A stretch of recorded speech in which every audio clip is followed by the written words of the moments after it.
అదిమిన షోకులో ఉరి విడిచిన నెమలికి సవతిగా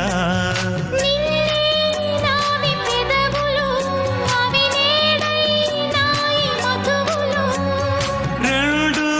నాయి తనువులు అవి రేపవ్వాలి మనువులు